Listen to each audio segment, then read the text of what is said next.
Fala pessoal, tudo tranquilo com vocês? Então, vamos aí para o nosso módulo 2, revisão, formação do território brasileiro. Gente, é o seguinte, nada, né, existe por acaso. As coisas são do jeito que são, sempre com algum tipo de intenção ou algum tipo de planejamento, e com a formação do território brasileiro não foi diferente. Nós vamos entender o porquê. Mas vamos primeiro falar sobre o Brasil, os seus territórios e esses povos indígenas originários. Nós tínhamos então o território que era indígena, ok? No lugar onde posteriormente viria a se formar o Brasil. No entanto, a sua forma não é a mesma de hoje. Tá? Você tinha os índios se dispersando por todo o litoral brasileiro, e a forma dos seus territórios eram distintas. Óbvio que existia aí limites, existia as fronteiras, que naquela época poderia ser, né, um rio ou algum tipo de acidente geográfico, uma montanha, seja lá o que fosse, uma floresta, e assim eles iam estabelecendo esses limites, né, e de vez em quando eles entravam em conflito, em confronto, quando um avançava sobre o território do outro. Então nós tínhamos aproximadamente 2 milhões aí de indígenas, número um tanto controverso, alguns falam em outros números, 5 ou 8 milhões, mas não importa. Então nós tínhamos aqui, diferentes povos, culturas e territórios distintos, ou seja, não era uma coisa unificada como é hoje. Tá? Então o Brasil, né, ele ainda não existia, e aí ele era todo dividido através das populações indígenas, com as suas 274 línguas faladas, ou seja, não existia ainda uma unidade. No entanto, no período posterior, quando os portugueses aqui chegaram, eles começaram a mudar toda essa dinâmica territorial que existia. Ok? Então nós tínhamos aí, né, esses vários conflitos e confrontos. Por quê? Porque os portugueses eles estavam invadindo um território que era de propriedade dos índios. No entanto, eles chegaram, né, vamos dizer assim, de uma maneira em que foram, de certa forma, acolhidos pelos índios, porque da maneira como eles chegavam com fome, chegavam fedorentos, chegavam doentes, foram acolhidos pelos índios, foram, vamos dizer assim, tratados por eles. Se os índios quisessem, eles poderiam ter, né, exterminado eles assim que chegaram, porque eles chegaram muito, mas muito depauperados.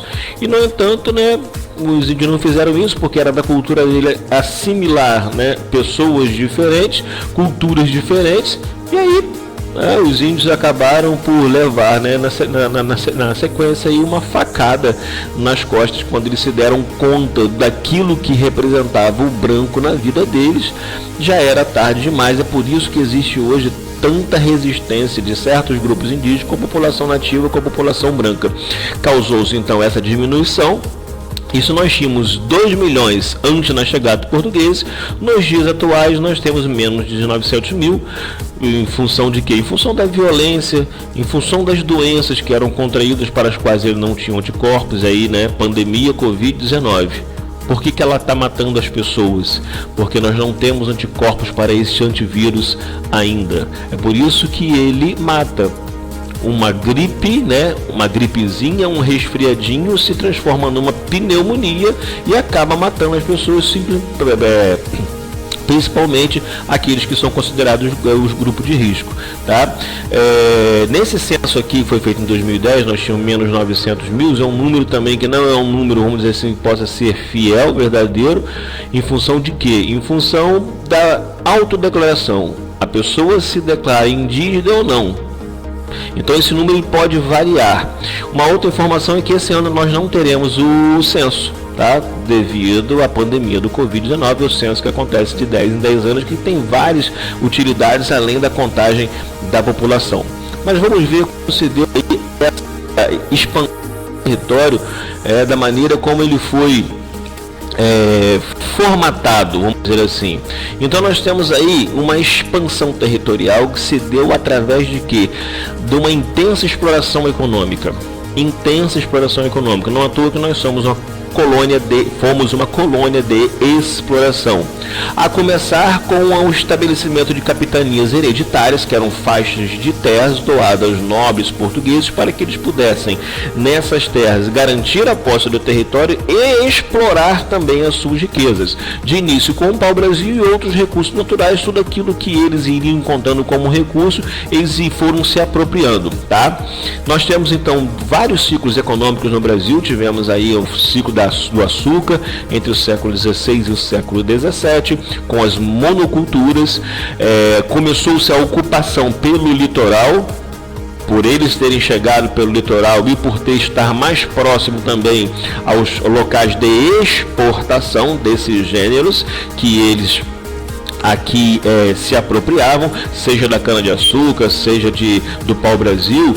Tudo era, né, próximo aí ao litoral para facilitar. Encontraram aqui um solo fértil e um clima tropical que favorece o desenvolvimento da agricultura, sobretudo da cana-de-açúcar, que se adaptou bem a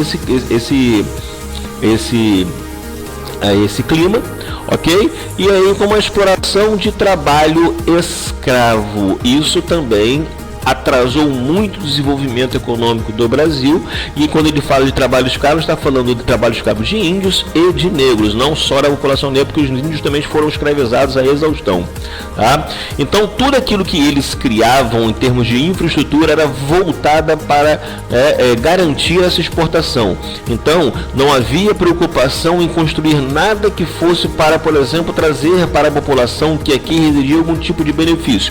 Não, poderia até se utilizar dessa infraestrutura para outros fins, mas a finalidade era exportar, ok? Então essa ocupação e essa infraestrutura somente o necessário para dar suporte à exploração de bens, o que, né, demanda, que mostra para a gente também que nós tivemos uma urbanização aí que foi acelerada, que foi atrasada em função disso também, tá?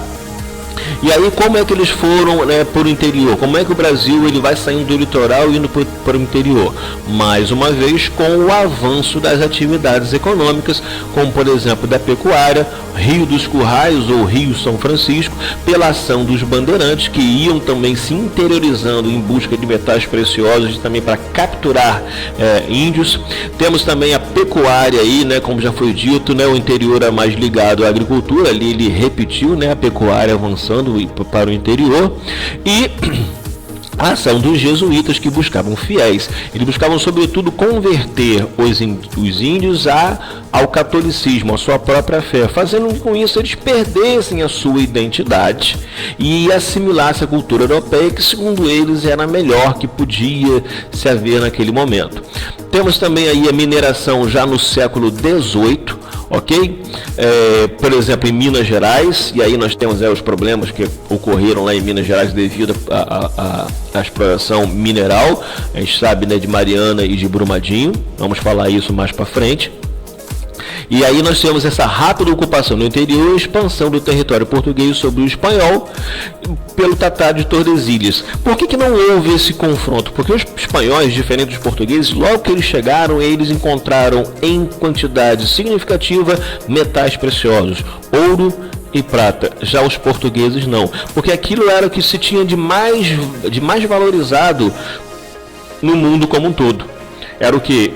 Não existia a figura do dinheiro, então a riqueza ela era representada através da quantidade acumulada de ouro, de prata, chamados de metais aí preciosos. Então eles foram avançando sobre o Tratado de Tordesilhas e não houve esse conflito, porque como os espanhóis, repetindo, já tinham encontrado em quantidade, eles não entraram em conflito. Então essa forma, né, vamos dizer assim, essa forma longitudinal, tá, que o Brasil possui, foi em função desse avanço econômico para exploração sobre o território em todos os sentidos, não só longitudinal, mas também latitudinal.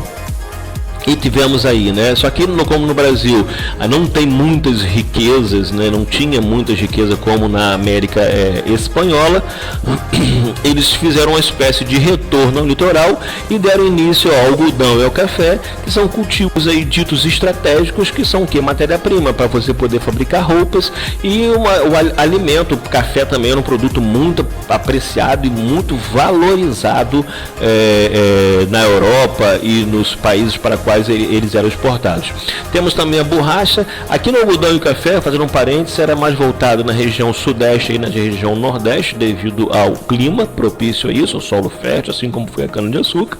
E o borracha mais ligado à região já norte, através da exploração das seringueiras, o que vai fazer com que você tenha aí, uma grande migração de nordestinos assolados pela seca, em busca de atividades econômicas na Amazônia. Então nós tivemos aí, como eu já falei, o látex nas seringueiras, que também era um outro tipo de cultivo estratégico para borracha, para poder matéria-prima da própria indústria. Ok? Principalmente da indústria automobilística, se usava muito a borracha para poder fabricação, entre outras coisas, de pneus para os automóveis. E aí, né, com uma observação para o tratado aqui de Petrópolis, que foi essa compra e anexação, né, do Acre, que era um território boliviano, que é mais uma motivação econômica, que essa região era a região, né, onde tinha muita produção de látex, né, da borracha, e já estava ocupado pelo Brasil. No entanto, eles entraram lá no acordo e compraram essa terra da Bolívia. Então o Brasil, essa forma que possui, saibam vocês que foi intenso processo de exploração, de avanço da exploração econômica sobre as terras, aquele território, ok? Beijo no coração de vocês aí, até a próxima, fui!